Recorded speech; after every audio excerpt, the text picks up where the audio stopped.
ಮುಂಚೆನೆ ನಾವು ಸಭೆಯನ್ನು ಮುಗಿಸ್ಬೇಕಂತಾರೆ ಏನು. ಆಮೇಲೆ ಈಗ ಅವ್ರ ಮಕ್ಕಳ ಬಗ್ಗೆ ಇನ್ನೊಬ್ಬರು ರಾಕೇಶ್ ಆಯಿತು, ಸಂತೋಷ ಇದ್ದಾನೆ, ಅವನು ಯಾವಾಗಲೂ ಸಂತೋಷವಾಗೇ ಇರ್ತಾನೆ. ಸಂತೋಷವೇ ಜೀವನ ಅಂತಲ್ಲ, ಸಂತೋಷವೇ ಯೌವನ ಏನು. ಯಾವಾಗಲೂ ನಗನಗತಾ ಇರಿ.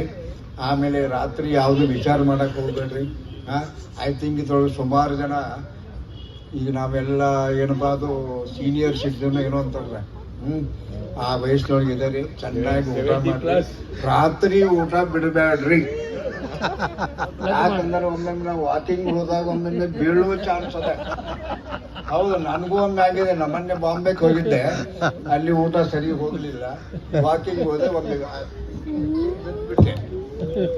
ಅದಕ್ಕೆ ಚೆನ್ನಾಗಿ ಊಟ ಮಾಡಿ, ಯಾವುದೇ ವಿಚಾರ ಮಾಡಬೇಡಿ. ಜೀವನದೊಳಗೆ ಏನೂ ನಾವು ತಗೊಂಡು ಹೋಗೋದಿಲ್ಲ. ಇರುವಷ್ಟು ದಿವಸದ ಚೆನ್ನಾಗಿ ಇರ್ರಿ. ಆಮೇಲೆ ಇನ್ನೊಂದು ಏನು ಹೇಳ್ಬೇಕಪ್ಪ ಅಂದರೆ, ಹೆಲ್ತ್ ಈಸ್ ವೆಲ್ತ್ ಅಂತ.